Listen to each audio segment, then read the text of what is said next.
का मतलब है अगर मैं दोनों एग्जाम्स को कंपेयर करूं तो CA seems to be more tough than the ACCA। Definitely India में ACCA काफ़ी अंडररेटेड साउंड कर रहा है, तो इसके बारे में आपका क्या कहना है? डेफिनेटली इंडिया में अंडररेटेड कोर्स है। आप ये देख लीजिए कि आप क्या नहीं कर सकते हैं, फिर आपको अपने आप पता लग जाएगा कि आप क्या करने के कैपेबल हैं। Hello ma'am, myself Yashvardhan. I am currently 17 years old and recently passed my 12th and apply for the central universities across Delhi, outskirts of the Delhi. Class 12th के बाद हर कोई BCom ग्रेजुएशन या फिर CA का option choose करता है, आपका ऐसा कोई प्लान है? Yes, I am into a professional course. मैं एक प्रोफेशनल कोर्स भी साइड बाय साइड करना चाहता हूँ।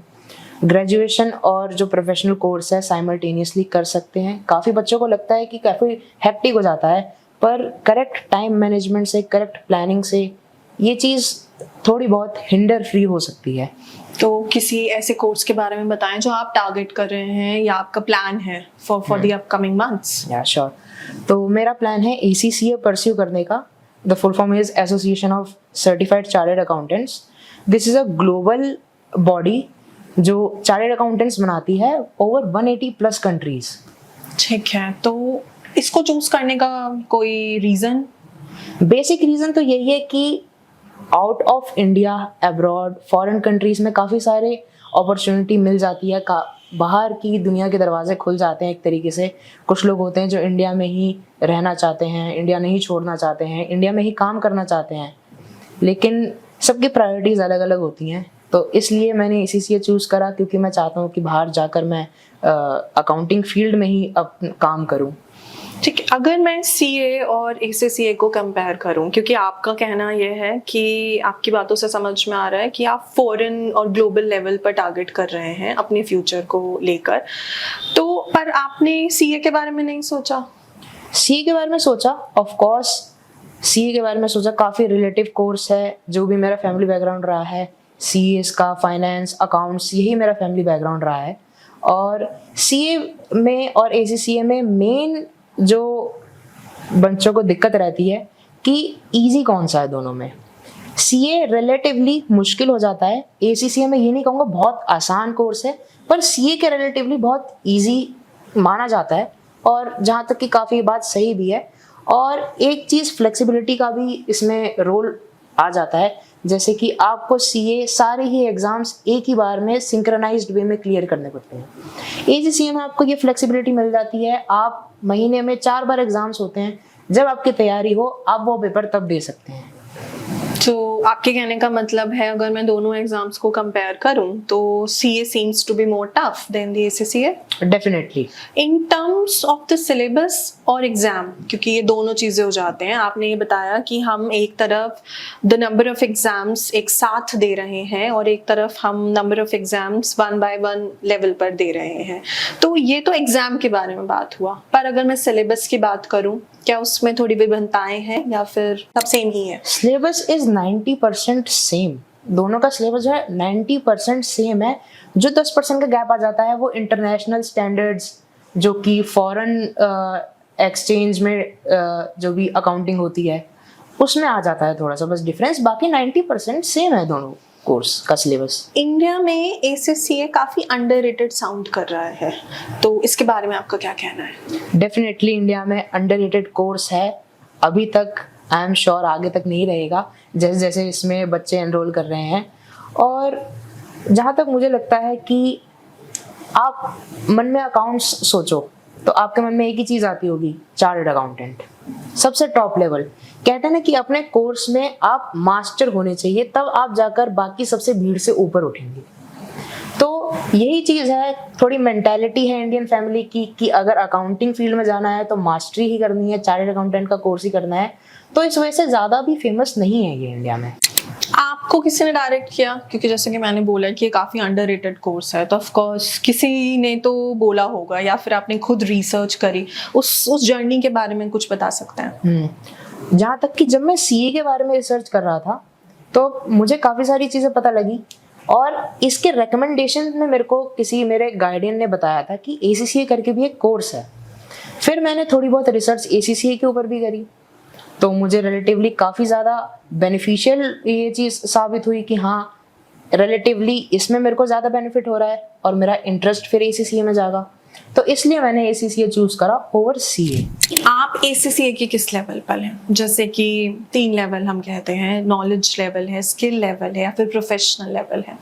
तो आपने जस्ट अभी प्रिपरेशन करना शुरू करा है, बट आपने अभी CUET भी दिया है, तो मैं आपको या आप अपने आप को किस लेवल पर देखते हैं ACCA के? ACCA के अंदर ऑब्वियसली मैंने कोई फॉरेन कोर्स चूज़ करा है तो मैं फॉरेन में ही अपने आप को काम करते हुए देखता हूँ, बाहर कंट्रीज़ में, अकाउंटिंग फील्ड में ही, फाइनेंस फील्ड में ही मेरा इंटरेस्ट उसमें है। और कहीं ना कहीं मुझे लगता है ये चीज़ इनहेरिटेड भी है। इनहेरिटेड मतलब फादर सब रहे हैं तो उनका हल्का फुल्का खून जो बोल सकते हो आपकी वो है। तो आपके कहने का मतलब है क्योंकि आपके वो कहते हैं ना कि फैमिली कल्चर में वो भी होल्ड है अबाउट ACCA, तो आपको उस चीज़ के बारे में पता है? या फिर अगर मैं एक जनरल स्टूडेंट की बात करूं जिसको इस कोर्स के बारे में नहीं पता है, तो वो इस सिलेबस तक, इस अप्रोच तक पहुंच कैसे सकता है? थोड़ा इस पे एनलाइटन करने की कोशिश करेंगे। डेफिनेटली ये भी एक one of the minor reasons है जो अकाउंटिंग फील्ड में जाने का। और आपको अगर किसी फाइनेंस में करियर बनाना है तो ऑब्वियस सी बात है आपको कॉमर्स बैकग्राउंड से होना पड़ेगा, जो कि मैं कॉमर्स बैकग्राउंड से हूँ। कॉमर्स विद मैथ्स थी मेरे पास +2 +1 में। आजकल तो ऐसा हो गया कि हर एक टीचर एक करियर काउंसलर भी बना हुआ है। जैसे कि आप देखेंगे मेरे को CA के बारे में ज़्यादा आप सुन के हैरान होंगे, मेरे फादर से नहीं पता लगा। 12th में मैं जहाँ ट्यूशन जाता था वो एक चार्टर्ड अकाउंटेंट थे, तो वो उनसे ज़्यादा बातें बताते थे क्योंकि वो अब प्रैक्टिस कर रहे हैं। मेरे फादर एम्प्लॉयड हैं, तो इसलिए उनको रिलेटिवली टाइम नहीं मिल पाता था। तो इसलिए जो भी आपके टीचर्स हैं वो एक एज अ वेरी गुड गाइडियन आपको एक रोड मैप दे सकते हैं जिस पर आप चल सकते हैं। कोई वेबसाइट, कोई वेब पेज, कोई यूट्यूब चैनल जहाँ से इस तरीके के सोशल मीडिया पर बहुत लोग टाइम वेस्ट करते हैं। दिन के 2-4 मिनट अगर आप इस चीज़ में निकाल लें तो और बेनिफिशियल होगा आपके लिए, तब आपका वो 2-3 घंटे बर्बाद भी सफल हो सकते हैं। आपने शुरू में ये बताया था कि आपने CUET भी दिया है, राइट? तो अगर वहाँ हो जाता है तब क्या रोड मैप में कुछ चेंज होगा? क्योंकि हम यहाँ पर ACCA की बात भी कर रहे हैं। यस, तो ग्रेजुएशन और जो ACCA है ये साइमल्टेनियसली चलते रहेंगे। इनको मैनेज करा जा सकता है अगर हम सही कोर्स ग्रेजुएशन में लें और सही टाइम मैनेजमेंट, सही डिसिप्लिन से अपना जो है आगे चलते रहें तो ज़्यादा हिंडर नहीं आती है। ठीक है, आपने बोला कि मैनेजेबल है बट विद द डिसिप्लिन, पर हर बार ये नहीं होता। स्टूडेंट लाइफ में, कैंपस लाइफ में, कॉलेज लाइफ में फ्रेंड्स भी उतने ही ज़रूरी हैं फॉर अ मेंटल पीस जितना एजुकेशन ज़रूरी है। तो आप बता पाएंगे कि ये मैनेज कैसे होगा? इसे मतलब सॉर्ट करने का तरीका क्या है, या फिर हम कैसे कर सकते हैं, या आप कैसे करेंगे? डेफिनेटली देखिए, ये एक ह्यूमन टेंडेंसी है। मन तो चंचल है, मन तो भटकेगा ही। अब सबके लिए ये चीज़ अलग अलग हो सकती है। इन पर्सन मेरे लिए मैंने जो ग्रेजुएशन में कोर्स सेलेक्ट करा है उसकी क्लासेस सिर्फ 4-4.5 घंटे की होती है। तो सुबह मॉर्निंग में 8 से मे बी 11:30 और 12 तक मैं फ्री हो जाऊंगा। आकर फिर 1 घंटा माइंड फ्रेश करके अपना 1 बजे से कोचिंग चालू हो जाएगी। किसी कोचिंग का भी सोच रहे हैं? जैसे आपने मेंशन किया कि कोचिंग है, तो कोई नाम लेना चाहेंगे या फिर किसने वो सजेस्ट करी कोचिंग, इस तरीके से कुछ बताना चाहेंगे हमारी ऑडियंस को? कोचिंग के लिए मैं अप टू हूँ, देख रहा हूँ, रिसर्च कर रहा हूँ और 1-2 डेमो क्लासेस भी ली हैं मैंने। तो एक बड़े प्रसिद्ध टीचर हैं हमारे गुरुजी नीरज अरोड़ा सर, वो एक सेल्फ चार्टर्ड अकाउंटेंट है, वो पढ़ाते हैं ये कोर्स।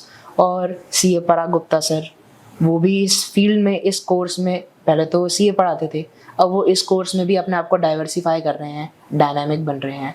तो ये चीज़ बहुत एक कन्वीनियंट लगती है कि हाँ, आपको अब कहीं भटकने की ज़रूरत नहीं पड़ती। आप फ़ोन उठाइए, सर्च करिए, सारी इन्फॉर्मेशन आपके पास आ जाती है। आपकी बातों से समझ में आ रहा है कि आपकी फैमिली काफ़ी सपोर्टिंग है आपके इस करियर डिसीजन को लेते हुए, पर फैमिली के अलावा बहुत सारे रिलेटिव, आपका सोशल बैकग्राउंड ऐसा होता है जो इस गैप को हैंडल नहीं कर पाता। कांस्टेंट प्रेशर बना होता है है कि अभी तक नहीं हुआ एंट्रेंस में, अब क्या कर रहे हो, कैसे होगा, तो इस तरीके का कोई प्रेशर का सामना आप कर रहे हैं? डेफिनेटली रिलेटिव्स तो सबके होते हैं, काफ़ी सारे रिलेटिव्स का अभी तक फ़ोन आता है और आई एम श्योर आगे भी आता रहेगा, क्या हुआ क्या नहीं हुआ। और इस चीज़ को टैकल करने के लिए जैसे कि आपने बताया कि फैमिली सपोर्ट होना बहुत ज़रूरी है। अब मैं ये चीज़ समझता हूँ, इस चीज़ को लेकर कंसर्न हूँ, क्योंकि मैं अपने ही एज के लोगों के साथ उठता बैठता हूँ, काफ़ी ज़्यादा लोग कनेक्ट करते हैं मेरे से, तो अपनी जो मुश्किलें हैं, जो भी हिंड्रेंसेस उनको आते हैं वो शेयर करते हैं। मानता हूँ काफ़ी लोगों के मतलब काफ़ी बच्चों के जो पेरेंट्स हैं वो इतने सपोर्टिव नहीं होते, प्रेशराइज करते हैं, चाहे वो साइंस को लेकर हो। 10th में ही ये चीज़ मुझे पता लगी थी जब मेरे आधे दोस्तों को अपने पेरेंट्स की वजह से साइंस लेनी पड़ी थी, और यही चीज़ अब दोबारा 12th के बाद मैं देख रहा हूँ। तो स्टूडेंट्स को थोड़ा पेशेंस रखना चाहिए, पेशेंस रखें और अपने पेरेंट्स को समझाने की कोशिश करें। अब मैं मानता हूँ कि ये चीज़ बोलनी बहुत आसान है, लेकिन उस इमोशनल लेवल पर ये चीज़ नहीं हो पाती, लेकिन बट स्टिल टाइम है, निकालना पड़ेगा।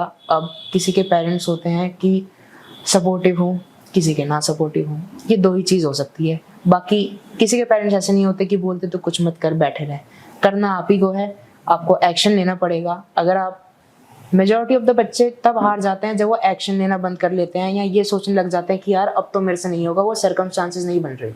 आपको ये सोचना चाहिए कि आपसे भी बुरे सर्कमस्टांसेस में वो एक बच्चा ऐसा है, कोई ना कोई ऐसा इंसान जरूर है जो स्ट्रगल कर रहा है, जो आपसे भी ज्यादा स्ट्रगल कर रहा है, और डेफिनेटली वो आपसे ऊपर जाएगा। तो इसलिए बाय नेचर, बाय एनवायरनमेंट पे छोड़ दीजिए, प्राकृतिक तरीके से इन चीज़ों को होने दीजिए। आप बस ईमानदारी से अपना काम करते जाइए, डिसिप्लिन से, और डेफिनेटली सक्सेस मिलेगी सबको, और मिलनी भी चाहिए जो मेहनत करता है। आपकी इन बातों से लग रहा है कि स्टूडेंट्स को मोटिवेट रहने की बहुत ज़रूरत है। डेफिनेटली मोटिवेट रहने की ज़रूरत है। मोटिवेशन अब दिमाग में आते ही सबसे पहले चीज़ ये आती है कि यार मैं नेट पे कुछ सर्च कर लेता हूँ कि कैसे मैं अपनी एंजाइटी को कम करूँ। डेफिनेटली उनको रिसोर्सेज मिलते हैं, उनको कुछ ऐसी वीडियोस मिलती हैं जिसकी वजह से उनकी एंजाइटी थोड़े टाइम के लिए कम होती है। इसको बोलते हैं डोपामीन। डोपामीन कुछ टाइम के लिए रिलीज होता है, फिर उसके बाद आपको दोबारा से जो है एंजाइटी होना शुरू हो जाती है। तो इसको बिल्कुल जड़ से मिटाने के लिए आपको क्या करना है, आपको बिजी रहना है। अपना दिन आप जितना भरा रखेंगे, जितना बिजी रखेंगे, उतना अच्छा रहेगा।